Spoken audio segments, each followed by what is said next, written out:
Hello and welcome to another edition of Chatter That Matter. Today we have with us a GradSquare alum and one of her favorite students, Miss Anushka Dixit. She has just graduated from SPJIMR School of Management this year with an MBA in Marketing, and she is ready to join Colgate-Palmolive for her full-time role in about a month's time. And we are thanking her for doing this for us. So hello Anushka, Hi, sir. how are you? I'm good, sir. How are you? I'm doing good as well. So Anushka, let's start from the very beginning. I want to talk about things before the CAT examination itself. So tell us about the time that you decided to start preparing for CAT. When did you realize that I want to do an MBA, I want to get into a managerial career? What were you doing around that time, and what was the lynch point where this transformation or this thought came to your mind that I want to pursue an MBA and I want to write the CAT examination? Okay. So my father has done an MBA in finance, and he has seen multiple careers around him, guided a lot of people to do an MBA. And knowing me as well as he does, he was always of the opinion that I should pursue a career in management. So the fact that I wanted to do an MBA was in my mind since I was in 12th grade. But the timing, I didn't know when to do an MBA, where to do an MBA from, so on and so forth. During that time, I had just graduated from VIT Vellore, and I was interning at Amazon as a software development intern. And tech layoffs happened. Every company was laying off people everywhere. Hiring freezes had happened. So what they had told us was that we might call you in a year, or we might not call you if there's a vacancy, right? So that was not enough cushion to be like, okay, I will just wait around a year and do nothing. And since I always wanted to, pursue an MBA, I thought, why not utilize this time? Why not just go try out my hand at CAT, see if it brings any fruit? Luckily for me, it did. So Okay. So can you give us a timeline as to when did you start preparing for CAT? I started in July end. So Okay. my internship ended, I think, in July first week, and then I made my way back home. I took a lot of time to set up my room and everything, and then I was already looking at coachings, looking at demos and all, and I knew what kind of coaching I wanted. And I took a demo for GradSquare as well, and I was like, yeah, I think this is going to be a good decision. It did turn out to be a good decision. And then I think July end was when the batch started, so that's when I started to prepare. So you had 4 months in hand, Yeah. approximately. So in retrospect, do you think that that was enough time, or do you think you needed more time, or do you think even less time would have been enough for you to clear the paper? I think it was just enough that time. Less time, I might not have been able to do everything, practice everything. It gave me a lot of time to practice, to do all the mock tests, to analyze them properly, do questions of all three sections enough, so that I had confidence to be like, okay, whatever is there, I'll see. I will be able to solve at least something.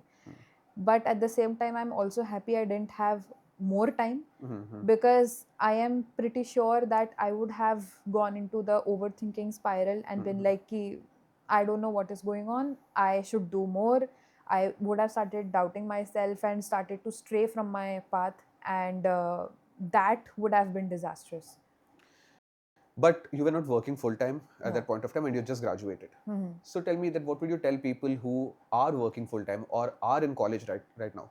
Would you say that 4 to 5 months for them should be enough, or do you think that more time would be more beneficial to them? I think more time would be beneficial, essentially because your day is cut into whatever commitments you already have, and then you're doing CAT prep on the side. With a job or with full-time students as well, it is difficult because juggling two things and everything. But I don't think, I mean, um, it does require more time. I don't think 4 or 5 months would be enough there, because essentially you don't have time to cover everything. So which means that you were completely entrenched into the CAT prep paradigm. Entirely. I woke up, did CAT prep, slept, woke up again, did CAT prep, slept. That is all I did. I didn't even go outside to walk. So yeah, I would not recommend that, but yes. Okay, so now take us through the journey of preparing for CAT. What do you think were your major challenges, and what did you do to overcome them? I think first is that you need to pick up a path and stick to it. Cut out all the noise around, because there is so much material available, right? CAT being one of the oldest exams in the country. You have past year's papers from like before I was born. You have so many reference books, you have so many modules, so many coachings, just so much going on. And you have to pick and choose what exactly it is that you want to do. And you have to have the courage and the confidence and the patience to stick to that path, to, you know, be like, okay, this is what I have chosen, I'm not going to stray from it. And second would be to take as many mocks as possible and analyze them. Now, I'm not saying take a mock every day, because that does drive you crazy, but take mocks and analyze them as much as you can, and don't you know, attach your worth to it, self-worth. As in, let's say if you're getting a score of 50, 60, don't go around saying that, okay, I'm extremely dumb, I can't do this. And if you're getting a score of, let's say, 100 plus, don't go around, oh, I know everything, I don't have to do anything. It's just there for you to understand and analyze what you have done wrong, or what it is that you should maintain. And sometimes it's like, if I'm doing a VARC section, it's possible that in one paper I did it amazingly, in the second paper I didn't do it so well. What changed? Nothing. I just took it in a matter of 1 day's gap. Nothing really changed. What changed was only my mental state in which I was taking it. I was rushing one day, and the other day I was like, okay, I don't want to, you know, rush into it. I don't want to maximize attempts. Let me just calm down and read everything and do. So you also need to be comfortable with what kind of mental state helps you perform the best. It's possible that for some people rushing helps, for some people being calm helps. Every single thing which might be a variable for you on the CAT day, you are trying to minimize that via taking mocks. So that's about it. So that means that number one, cut out the noise and Yeah. follow one single track that you've decided for yourself, and Right. do it end to end, entirely stick to that plan. Right. Don't listen to people and keep on changing your plans. That is Right. point number one. Point number two is you take mocks, but don't give it emotional importance. Use it as a tool, a very, very mechanical tool to figure out that how to improve your performance. Right. Excellent. All right. So any other more suggestions or words of advice or words of encouragement that you have for this year's aspirants? First would be choose your questions wisely, right? It's possible that you don't know each and every topic. It's possible that you are extremely well versed with the topic, but the kind of questions that come in the paper, you are like, okay, I don't know what's happening there. That's okay. You need to understand that if the paper is easy, it's easy for everybody. If it is hard, it's hard for everybody, right? So first thing, take a deep breath, choose questions, and try to hit that minimum threshold of the number of attempts that you want. Attempting, like, let's say 7 to 10 questions in each like, let's say quant section, solving 2 sets of DILR, that is more than enough for you to get a good score. So attempt to do that. You don't have to do everything, and that increases. Then your 40 minutes, you are able to use them better. So first would be that, pick your questions wisely. Second would be, don't be afraid to skip questions. If there is something which you are solving and you're like, okay, I know this answer, but it's not coming right now, it's okay, leave it. Move forward. Because it's possible that there's a question that you haven't yet seen that is so much more easier, that you are able to solve like this. But the other question, it's difficult, and you just end up wasting time there. So that would be second. Third would be practice as much as you can. So if you have less time, I would suggest picking up topics which with the maximum weightage, and then doing them first, so that you're able to maximize your score. But at the same time, I would not say that, you know, you can leave other topics. Yeah, if there's like one question of a certain topic and you don't really want to get into it, that's a different thing. But I would not suggest leaving, especially because, let's say, I am good at arithmetic, I've covered that particular topic, but on the day of the exam, all the questions from arithmetic are difficult and I'm not able to solve them.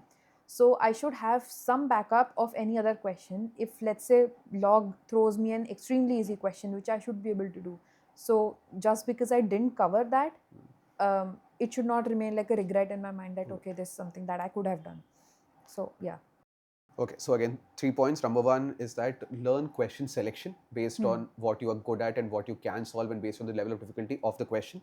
Number two, make peace with leaving questions, because CAT is all about leaving the questions. It's Right. not about attempting 100% of the paper. Right. And third is cover syllabus, but cover the syllabus in such a way that you first target those modules which have generally a sizable representation inside Right. the paper, but at the same time, don't leave the remaining topics as well, because you don't know where your scores are going to come Right. from. I Excellent. mean, I would also say that I didn't have to do the planning part of it, like what exactly do I cover, because GradSquare handled that like pretty well.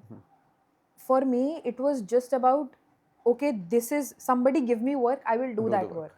Because I did not have the time to think and be like, okay, what exactly do I do? So I took demo classes of everybody and thought that I knew that I am somebody who requires a little more personal attention, a little more talking to the teacher to understand what is going on, and GradSquare was one such coaching where I knew that I would get that. So I chose GradSquare, and everything which I just went with the classes, whatever was going on, I attended every single class and I just went with every single class. And if today I am doing, let's say, class X, then within that particular week I will cover every single question of that class of that topic X. So that is something that helped me, because I didn't have to plan, I didn't have to think anything, I just had to do. So when you have to do that, like more than 70% of your work is done, you just have to practice, and that is the most important thing, because the more type of questions you see, the less likely it is that CAT paper throws a question at you that you've never seen before. Right. And being comfortable with skipping questions. So I come from a JE background, and there skipping questions was very normal for me, right?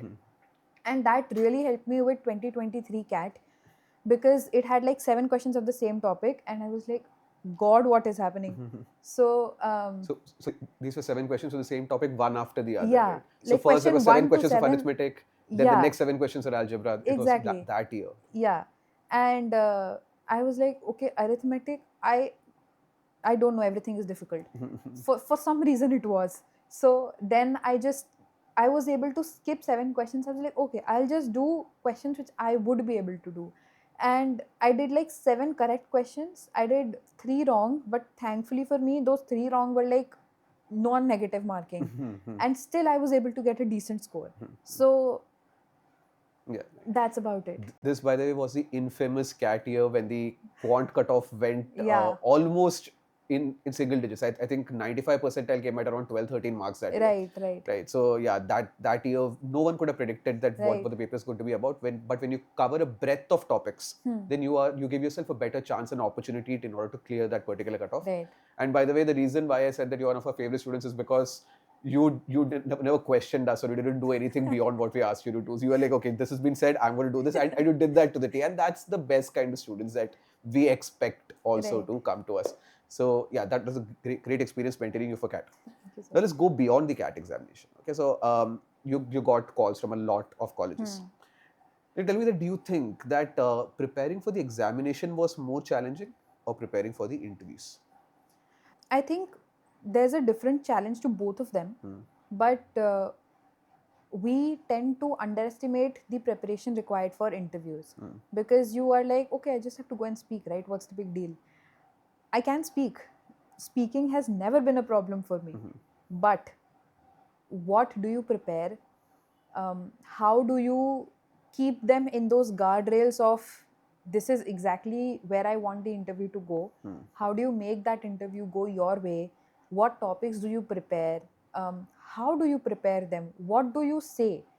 Everything is covered in so many minute details during the interview prep that you really can't skip it. So it's a different kind of challenge, both of it. But CAT prep is more mechanical. You can be like, okay, you just do this. In GDPI prep, you have to be a lot more aware. You have to understand why you're saying something. You have to, bring out things from your own past which you thought were absolutely mundane, but might be something very useful for an interview. And then mold them in a particular fashion. I'm glad I had people to like guide me, because otherwise I'd be like, very lost, extremely lost. So yeah. Yeah, so I completely agree that interview prep is much more unstructured in the sense that you don't have a syllabus. Right. And plus, you had a call from a college like SPJIMR, that too for the marketing specialization. So, which means that you can be asked marketing related questions, Right. which you might not have been exposed to Right. during your engineering curriculum. I mean, I agree. CAT has, there are a lot of templates to go by. You have so many mock papers, you have past year papers where you can see, and that is what the paper is going to be like, right? Variability there becomes very less. When you come to GDPI, it depends on the college, it depends on the day, it depends on who is interviewing you, it depends on the panel. Like in a hotel lobby, two rooms are interviewing. My interview went extremely chill. The other one was stress. I really can't predict anything. So you have to be prepared for everything. So yeah. So, actually, not just the panel, but the mood of the panel as well, Right. right? Right. So, the time of the day, what they have eaten for lunch, were they Yeah. happy with the cup of tea that they've received before you came in? All of that is a contributing factor towards what can be Right. asked in the interviews. Right. So, I completely see that, being a huge challenge, and then you have to prepare for multiple situations.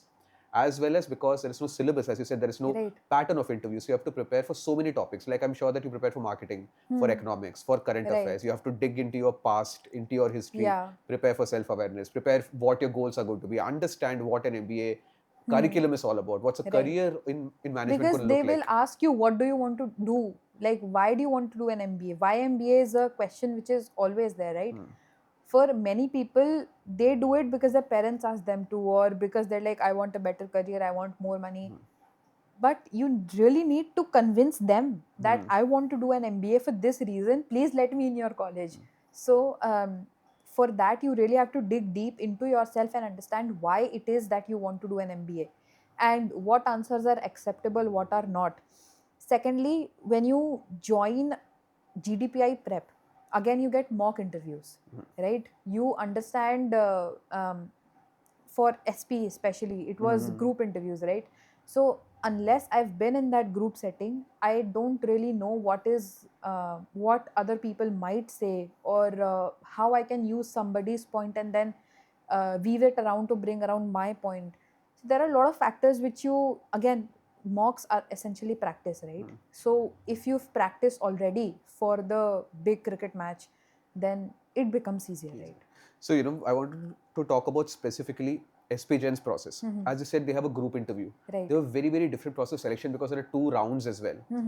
So, I want to understand that how do you prepare for this, apart from, of course, the mock interviews, what specific things you did for SPJIMR, and what do you think worked for you when you gave the interview for this college? So there are 3 rounds. First is, for my year, it was a writing assessment. Right. For this year, it was a case, right? And I've been on both ends of the process. This year, I volunteered as a student, and then I have been a candidate as well. GI1 is eliminative, and I think that is something that stands out as well, that in middle of it, you know whether you're not getting into the college or not, or at least have some chance. And again, it's not a stress interview. It used to be at some point of time, where they used to ask you about marketing and everything, and I had prepared a lot of terms for marketing, like first year marketing, whatever they were going to teach us, I had already prepared all the terms, and at least the basic definitions, understand where it was used and all. They didn't ask me anything. They asked me what I had already done. They asked me my CV, cover to cover, like what were my challenges that I faced, what learnings I had, so on and so forth. It was about me, and it was not about some random marketing concept which they are supposed to teach me. So that was one good thing that I found. You have to, be crisp in those interviews, because there are people in my GI1. I remember there were 3 people, 2 boys and one was me, and all 3 of us were from IT background, and 2 of them kept speaking. So their answers went for like 2 minutes, 3 minutes, and I could see the panelists getting lost, right? So that does not help. For me, I remember you had already told us be crisp, be crisp, be crisp. So I was like crisp, crisp, crisp. So then when I went there, I gave like 2-3 line answers, and if they wanted to know more, they asked me more. And that was also something that GradSquare had already told us, that if they want to know more, if they find something interesting, they will ask you. You don't need to be like, okay, I'll overshare. I'm an open book read. So you give crisp answers, and at the same time be be polite, don't cut people off, because that tends to happen in a group setting. People think that it's a group discussion. For other colleges, if a GD is happening, cutting other people and telling your point and showing yourself as the leader, that might work, but that doesn't work for SP. So that was GI1. And GI2 is entirely value based, right? They ask bits and pieces of cases also these days. Wasn't the case in my year. But again, it was 6 boys and me in that interview, and it went around introductions, and I was like, okay, I weight lift and all. And they said, how much can you lift? And I said, about 100 kgs I'm able to lift. And the panelist was like, wow, they should be scared of you. You shouldn't be scared. I'm like, I'm not. And I think more or less the way we answered was the same, but then there was just one question, which was like, you find your classmate cheating. Are you going to tell, or are you not going to tell? And it's possible that they've been going through a very difficult time in their life.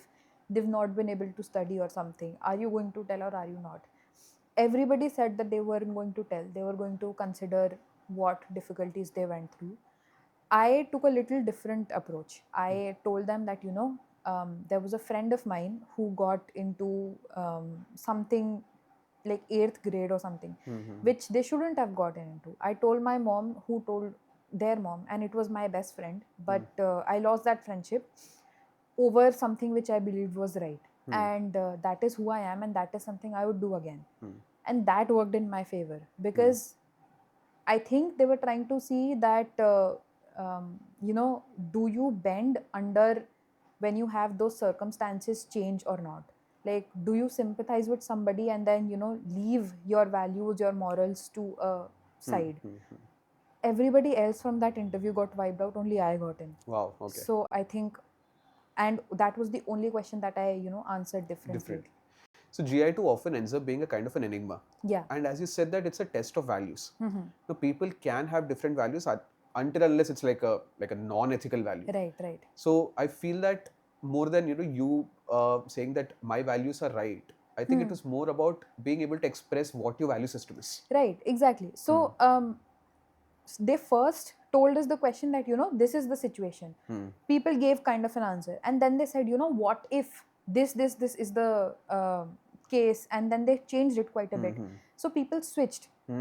Now, I wouldn't say switching is wrong, right? But you should be able to explain why it is that you're switching your point of view. You should be able to explain to them why it is that you think in a particular way. Explain to them your thinking process. It's okay to be wrong. I mean, wrong in the sense different from what the teachers expect you to be. But it is important to explain why you think in that particular fashion. And that is something I told students who were sitting outside GI2 waiting rooms as well. That, it's okay to disagree. It's okay to disagree from somebody, from teachers, from saying something which is, controversial. It's okay to change your opinions as well.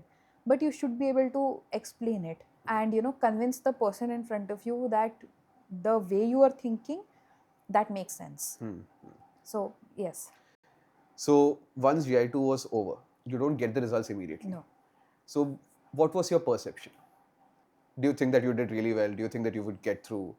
Or you had no idea? I didn't think. You didn't think? I didn't think. I think the best thing you can do while you are giving interviews, I gave colleges, like 23 colleges I had applied for, and I gave those interviews. The best thing that can help you is, while you are giving answers, don't think of the result. That, okay, if I give a wrong answer, am I going to get in or not? What are they going to think of me? Just answer the question. And once the interview is over, you have 15 other interviews left as well. Don't think of the result as well. Right. You just make sure you go and do your best in that room. Once you've done that, you don't need to think, because if you do once again, you will go down that spiral of overthinking, and you might end up affecting your other interview performances as well. So So, I often maintain the fact that having maybe one big call and then nothing else is actually easier to tackle right, than having 15 big calls, because as you said, that thing that have I done this interview well? right, Am I going to take baggage from this interview into the next interview? Am I going to put undue pressure on myself and say that I'm going to do something differently in the next interview? All that plays in your mind. right. So I want to hear from you, because you had 23 college interviews. Do you think that ever affected your subsequent interview performances after you had given one where you maybe had not answered one or two questions satisfactorily? Did that play in your mind in the next few interviews that you took up? So, luckily for me, the colleges that I really wanted to get into, I'm Kozhikode, I'm Indore, SP, all these were scheduled earlier in my interview season. And towards the later end, it was colleges which were okay. Like I'm Raipur, Baby IIMs were there.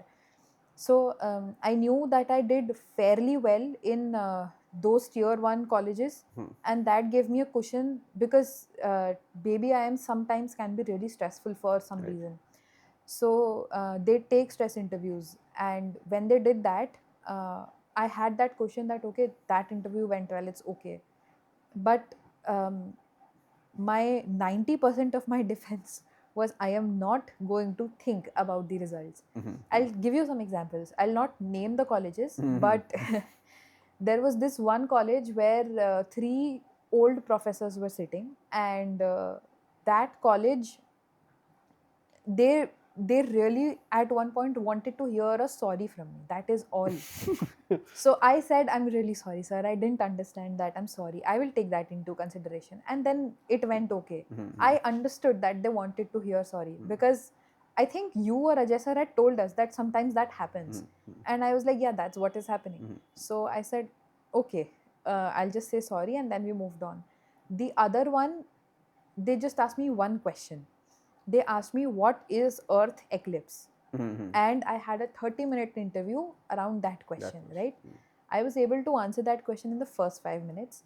They again and again kept manipulating what they were asking, trying to break my patience. But all I did was just answer whatever there was, kept my tone calm, even if inside I was like, I just said that. Whatever you just said, I just said that. But I just, I was like, exterior, just calm, just give that answer. I remember the college this was from. Yeah. I absolutely do. Yeah. Because so many of the students have also faced similar kind of experiences when that college Right. had this interviews. Yeah, so I can Right. understand that. Yeah. So we have to be ready for situations like this, and Right. that's why interview preparation is such a different Right. ball game. Yeah. I think improvement I was actively thinking of during mocks when it was happening. That, can I prepare better? What can I do? With Alums also, I took a lot of interviews. With you guys also, I took interviews. GI also, I took like any interview slot that was available. I'm like, yes, I'm in. I want that. So I think when I actually started taking interviews for colleges, I was well prepared. So there was nothing much that I could do in the improvement point for preparation. I was well prepared. It was just, do I lose my calm? Do I not lose my calm? Am I nervous? Am I able to say all those things? So, like I said, speaking has never been a problem for me. So I was able to sail That is through. one point that I want to reiterate and re-emphasize, that people think that because interview preparation is unstructured, so we can just go into the room without preparing, because anyway anything can be asked and there is no way to Right. prepare for it, and that's a very wrong notion. Right. Because you need to prepare a lot more when something is not structured. There is so much more to study Right. that you should not go unprepared, and that's the worst possible thing that you can do for yourself. Definitely. And I think interview preparation also helps you understand, like, even if it is going off the track, how to bring it back. And if it is going off the track, what to say and what not to say, like what are no-go regions and all. Because I remember one of my colleges, I said I liked reading mythology. So they said, what have you read? I said, I've read Mahabharat, Ramayana. And then the whole interview went across, why was why was Dhritarashtra a good father and why was he not? Like, it went around Duryodhan and Dhritarashtra. I was like, what is happening. But yeah. Right. So, I've heard this from a lot of people that because you have to study so much and you have to introspect so much for the interviews, that it ends up being a kind of a transformative experience in terms of understanding yourself and also in terms of how you put forth your points and your thoughts to others. So, did you notice any kind of transformation in the way that you carry yourself or you think about yourself because of this process? I think there were 2, 3 major changes. First is you realize what exactly it is that you want to gain from an MBA. And that is important, because if you don't know and you're just doing it for the sake of doing an MBA, it's not that easy to do it. You need to have a motivation.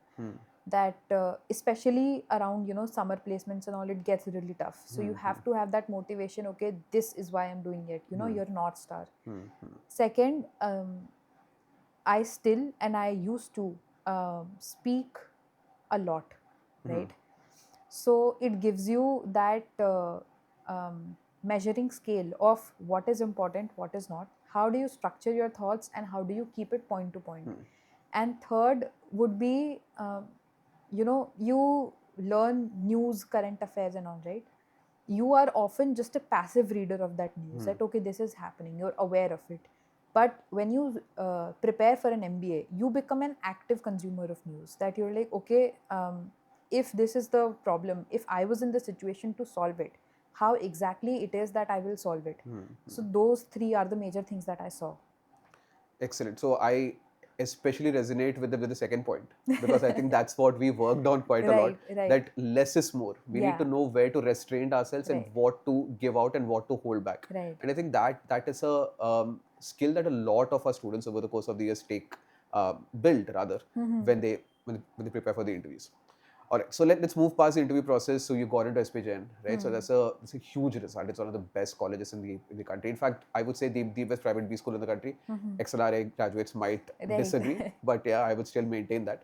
So I want to know that now you're going into the B school, right? I've always heard this, that that's a huge culture shock when people go into a B school, because people think of it as an engineering college or as a bachelor's college, when it is not. Because as soon as you go in, within the first week, there is so much happening in the college and there is so much that is expected of you to catch up with. Right. How overwhelming was that? And what all experiences did you have in the first couple of weeks at SPJIMR? So people think that once you've gotten into a college, you can rest. It's the finishing line. Couldn't be further away from the truth. It is just the starting. You have to hit the ground running, right?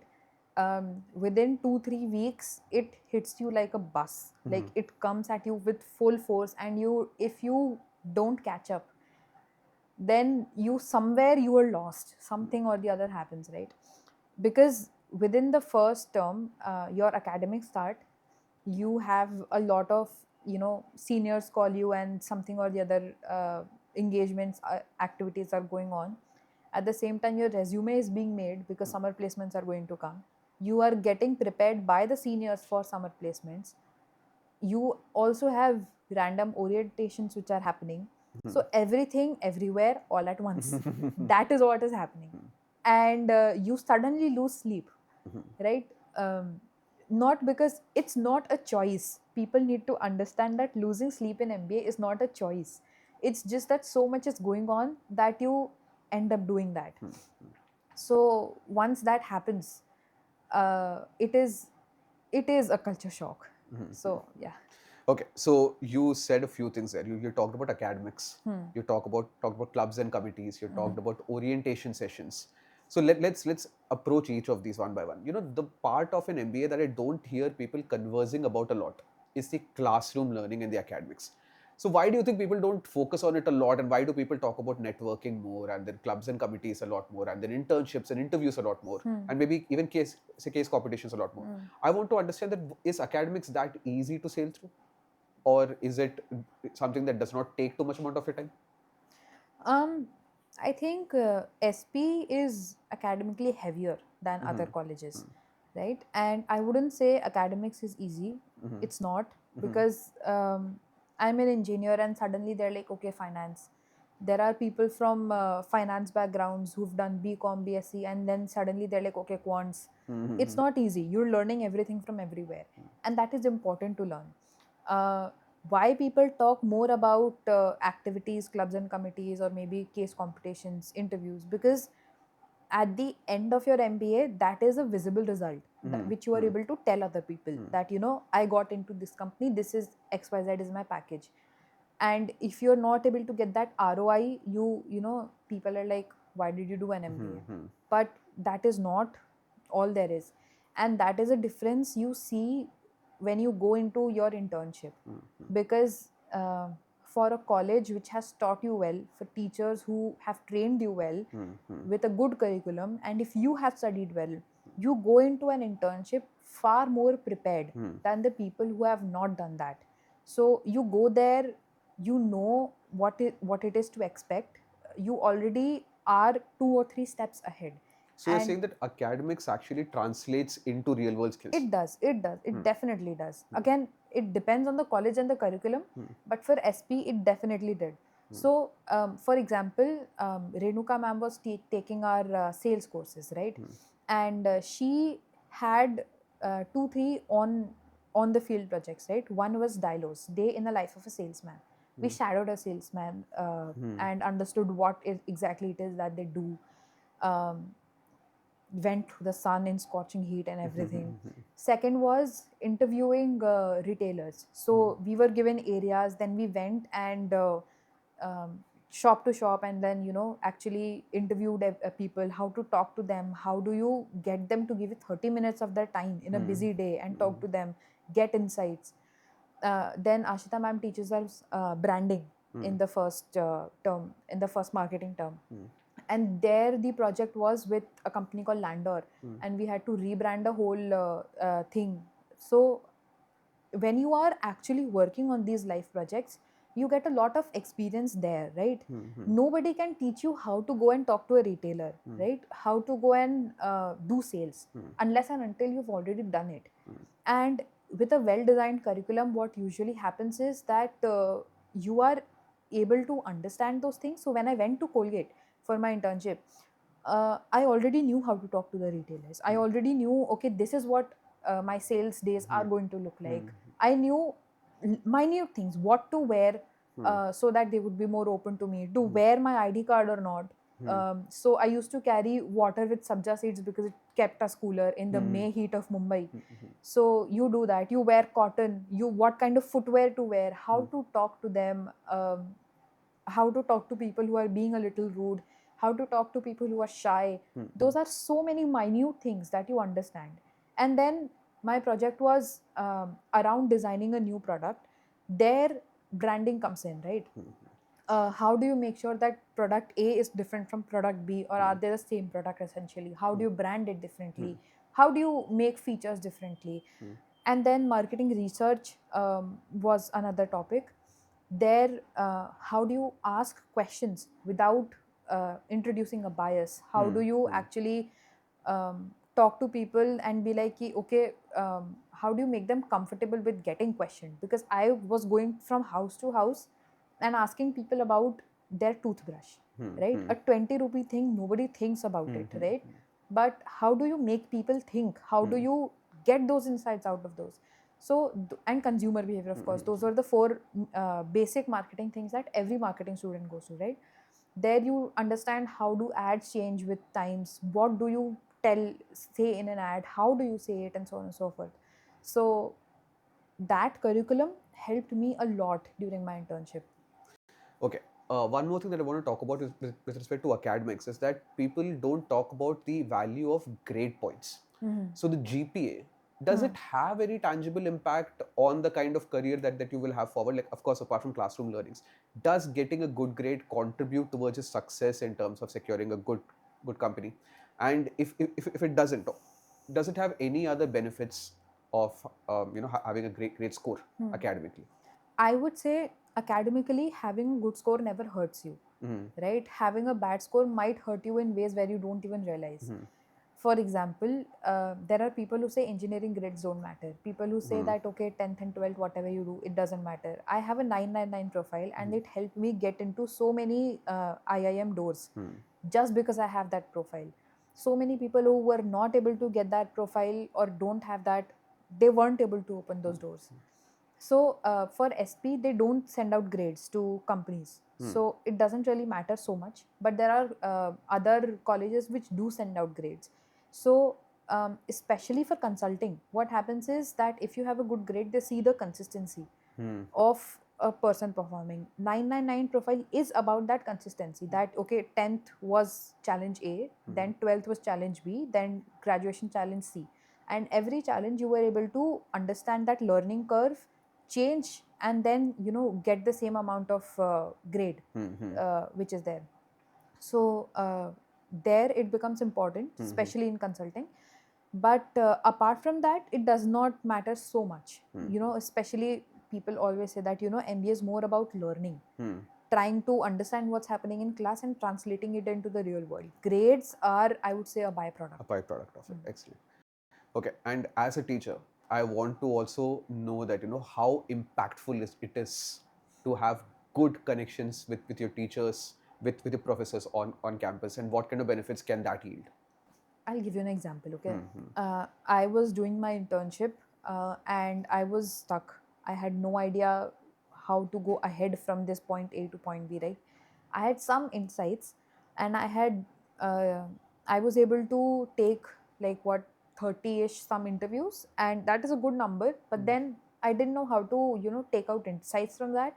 How do you turn those insights into a product? And these teachers are people who have like 20 years of experience on field. Having a good connection, I could call them up in like middle of the night, or text them on WhatsApp, or email them, and they would pick up. They would answer and be like, "Hi Anushka, what's going on? How can I help?"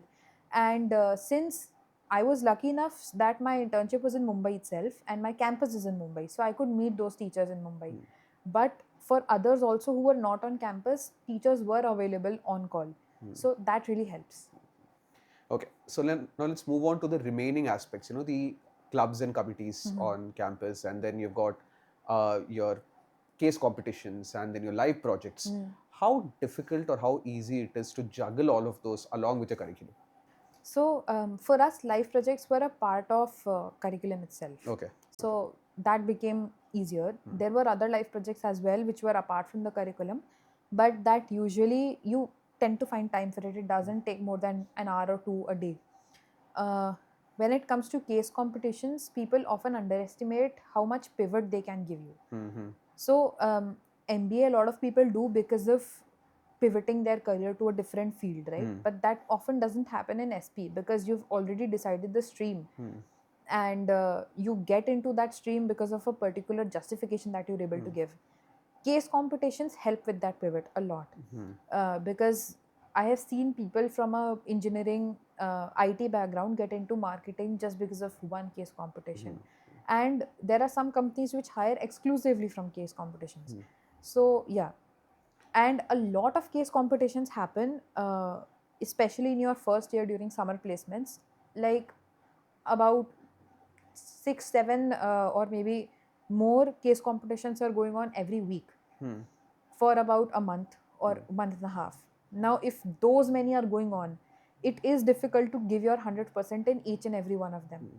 You understand where do you want to give your best. You understand that, okay, if let's say L'Oreal has this particular case competition and that is where you want to do good, you give your maximum efforts there.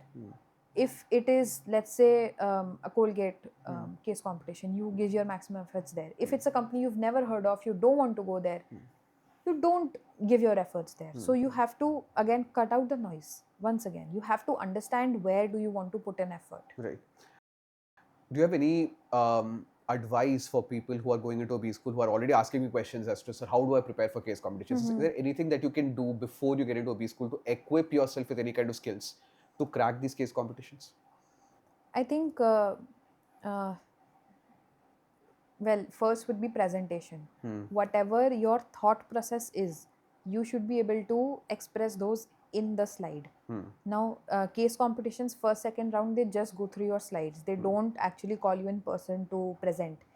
Given that, if you are able to explain what you are thinking very elaboratively onto the slide, your chances of going increase, right?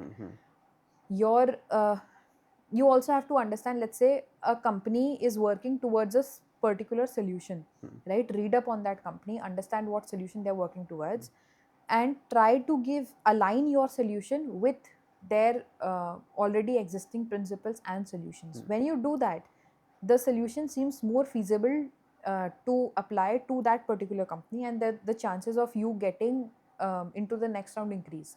So those are the two most important things.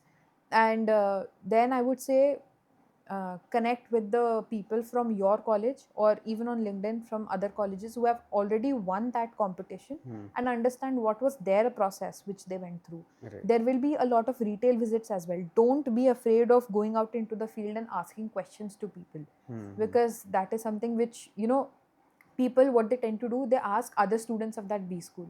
B school is a bubble, Exactly. right? You can't really take a sample for India from a That B bubble. school. So you have to go out in India and then take those samples. So that is important. Excellent. Okay, that's a really great point that you made. Moving on to summer internships. Especially I want to hear from you that as a fresher, it's very difficult to convince people to give you an internship, because unlike a full-time job where you join as a trainee and then they train you, they mold you into the kind of employee that they want you to be, and then you start off your job. Right. But as a fresher, when you're applying for an internship, they expect results. They give you a 3-month stint to work on a particular project. How, as a fresher, were you able to convince, or how, as freshers, are generally people able to convince a company that I will be of worth if I join your organization? So summer internships, you have to trust the process, whatever is going on, firstly, because before we delved into this, right, basic pointers for that would be that once again, don't attach your worth to any shortlist, any call that you get. Secondly, it's possible that you have a dream company, but they don't even shortlist you. So don't sit around and wait for a particular company. Maximize whatever opportunities you have. You can't just, put all your eggs in one basket. And third would be prepare extremely well. So you have to know your CV inside out, what it is that you are doing, because they just have that one piece of paper about you, and that is where they're going to ask you questions from. As a fresher, especially in summer internships, so they don't expect you to know a lot of technicalities, right? But whatever else they ask you about challenges that you have faced, what you overcame, and how you were able to get from a point A to point B, some or the other questions about yourself, why do you want to do marketing, and some technical questions are there, but like very basic level, because summer internships, they don't expect you to know things. So one advantage that freshers have, that they are trainable. They don't have that fixed mentality of, okay, I come from an AC office, I don't know, whether I'll be able to do a sales role or not. I'm a fresher. Put me anywhere, I'll do anything. Right? So that is one advantage that every fresher has. And given that, you also have to show know-how of your resume, and you have to show a certain maturity that you will be able to do this particular thing. And one more thing is that my batch had like 50 freshers. So one more thing is that in a batch of 360, if 310 working professionals are there and 50 freshers are there, I must be worth something. Right. That they chose me. Right. So it's not as much of convincing, because you already got into that college, but from there it's only about being well prepared for that interview, and convincing them that you know your stuff. So it seems like it's a lot of translation from your MBA admissions interview process. Right. Like there's a lot of intersection with it. Right. So would like you say soft that, skills would be the same. Okay. But you have to prepare it Yeah, once again. once again, You can't absolutely. be like, oh, I prepared during GDP. That You doesn't have work. to, yeah. Okay.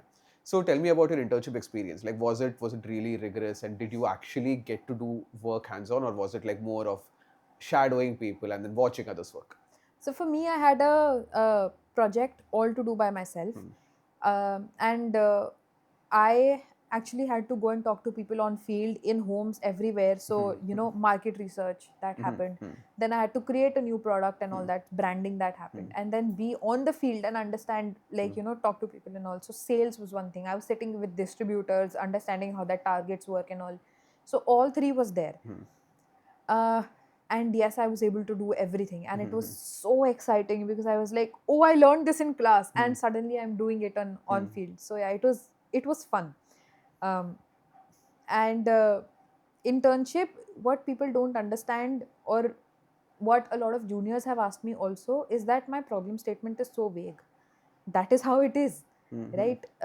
Your sales is falling. That's a problem statement, right? That is what the company can give you. Now, what your responsibility is to sharpen that, to understand, okay, there could be, let's say, 3-4 reasons why sales are falling, and what is that one reason which you can pick up? How do you solve that? Because you only have 2 months, so you have to show that impact. Some can be longer internships as well, but for my case it was 2 months. So if I know that, let's say, sales of this X product is falling, and there are 4 or 5 multiple reasons, I will pick up one reason and give one solution for that, so that I am able to show that, okay, I understood the problem end to end. I was able to mix both marketing and sales skills into one, and then this is the product that came out. So there's that. So what do you think was the factor behind you securing a PPO? Was it right place, right time, or do you think there is something specific that you did that helped you convince him to give you PPO? I think there are a lot of factors which come into play. First would be, does the company have vacancy or not, right? What is your relationship with the manager? What is your manager's relationship with others? What is your college's relation with that particular company? So keeping all those things aside, then it comes to how much initiative did you take? How many problems were you able to solve for your manager? Did you make their life easy, or did you make it hard, right? So a manager is not going to handhold you for everything. They might give you guidance in the beginning because you are new, but after that point you really have to take up the initiative and understand why you are doing a particular thing, and how do you take that project from point A to point B, because it's not your project and not your manager's.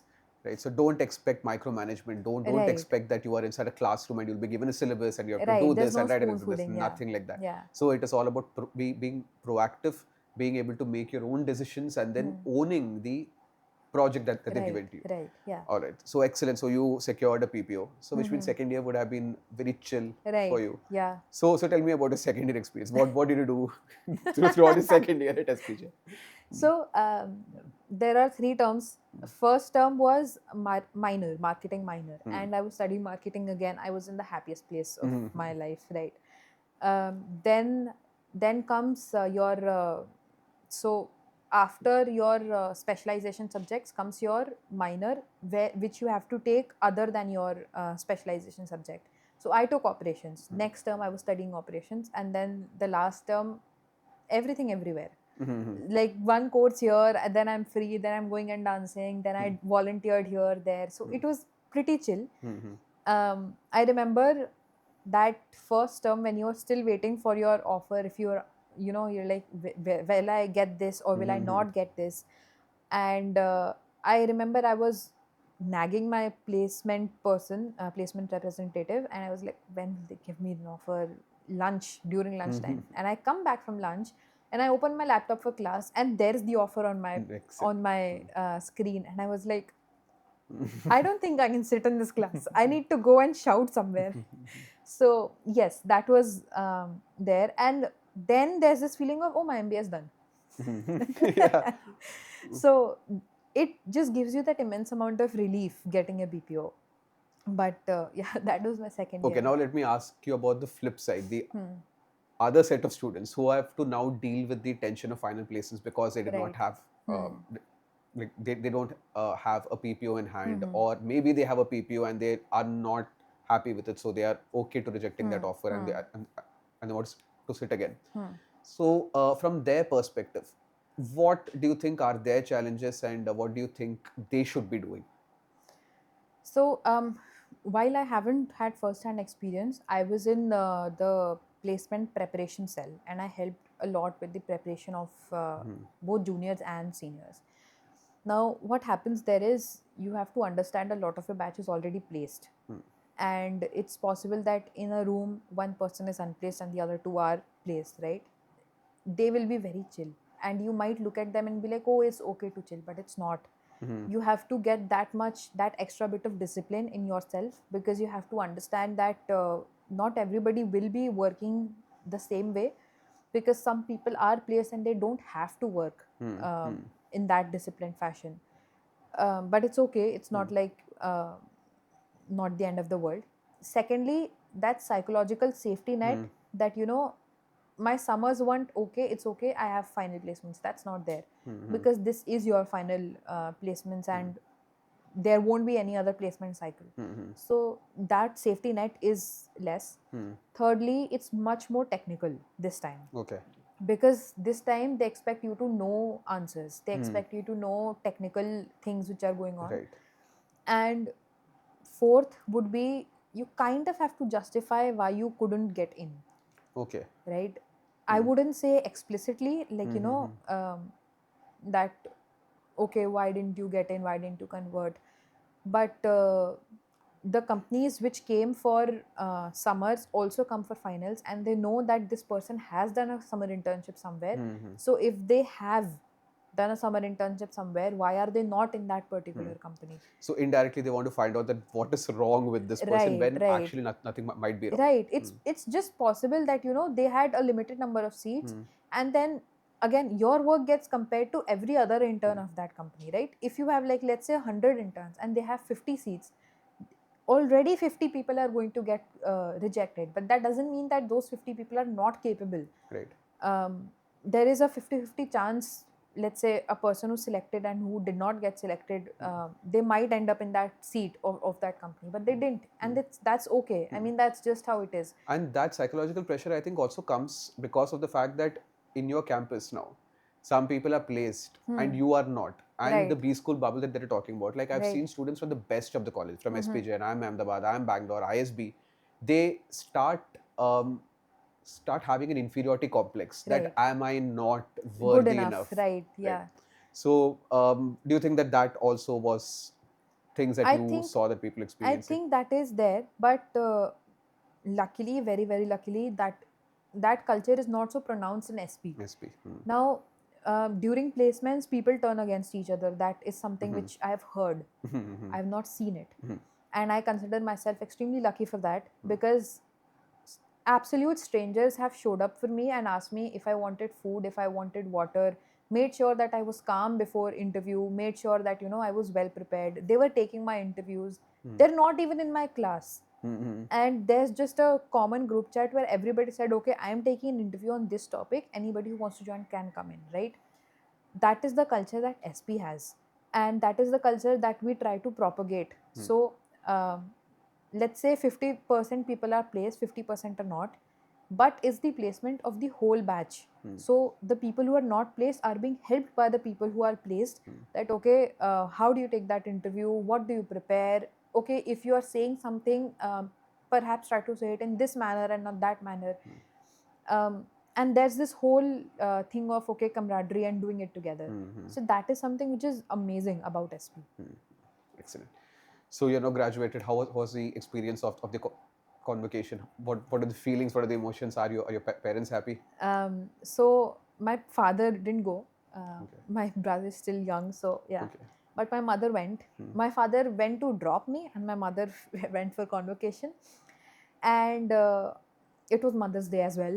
Oh wow. Okay. It was an amazing experience. You go there and you walk on the stage. You get the degree from professors who've taught you, and it just hits you that you're an alumni now. You're not a student, and it's like, whoa, where did those 2 years go? Because I still remember the person who's preparing for CAT, and the person that I am now. It feels like it's been multiple lifetimes in that span of time.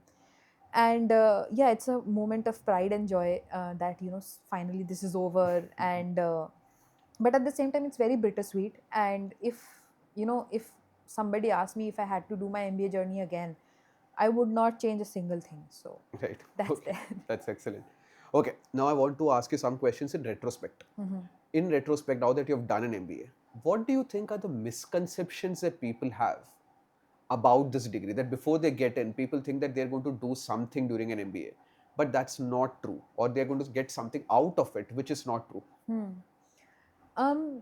Not everybody gets the top package of that particular college, right? And that's okay. When you are evaluating a college, you should understand that their average and median package is something you should use to judge any college by, firstly. Second, brilliant minds get into an MBA college, right? But once you have gotten into that college, everybody in your cohort is brilliant. You have been first in your life till now, that's why you got in. But now everybody has been first in your life, and there will again be a ranking system once again, right? And you have to get comfortable with not being first. You have to get comfortable with not being the overachiever, and that is a little difficult. That's a culture shift that you have to get okay with. Third, people think that they are going to have this, college once again, that they're going to live life once again. That's not what MBA is, right? There are so many things going on, but you don't have the same energy as you have when you are a 17-year-old going into college, Right. versus when you're like a 25-year-old going into college. So your energy levels change. You need sleep as well. You can't stay up all the time. You have to pick and choose where do you want to spend your energy.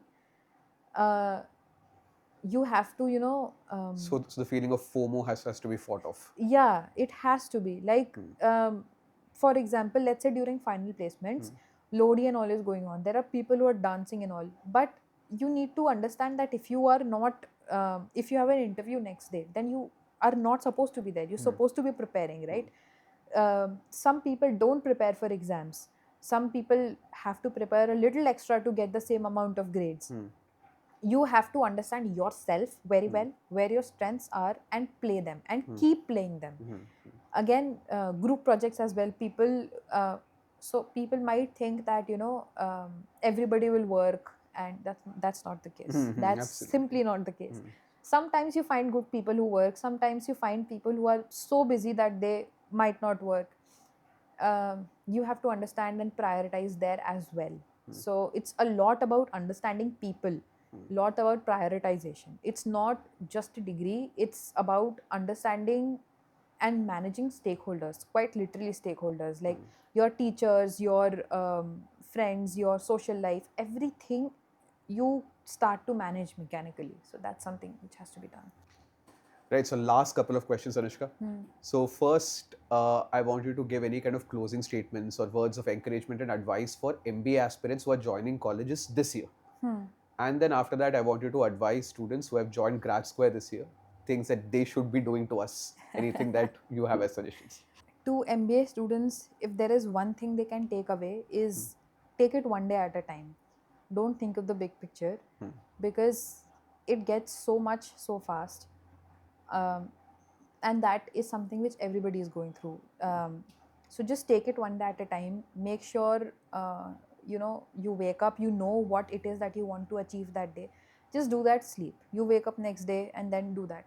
It gets overwhelming, it's okay. Talk to people, don't shy away from taking help. And MBA degree is rarely an individual thing. It's always a group effort, and let it be a group effort, right?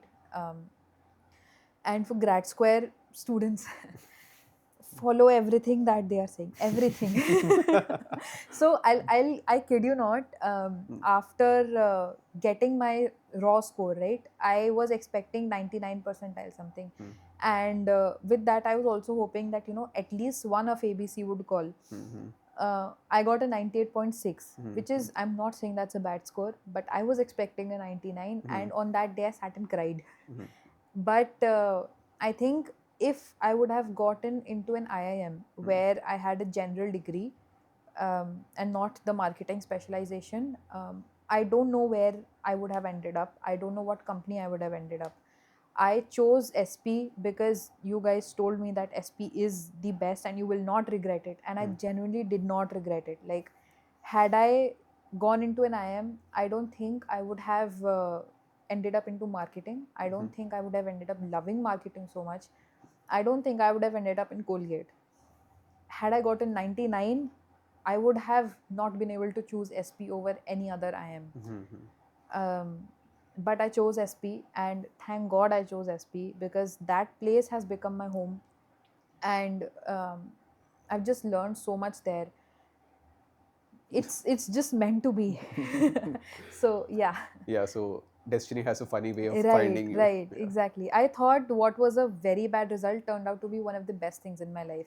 And I was able to do that because you guys guided me to do that. You told me to go for SP marketing, and that's where I was supposed to be. All right. Thank you so much, Anushka. Thank you for the kind Thank you, words. sir. And also thank you for doing this for us and our students. I'm sure that people can gain a lot of perspectives from the journey that she has been through. So thank you again and all the very best Thank for you, this sir. new phase of your life. Thank you, sir.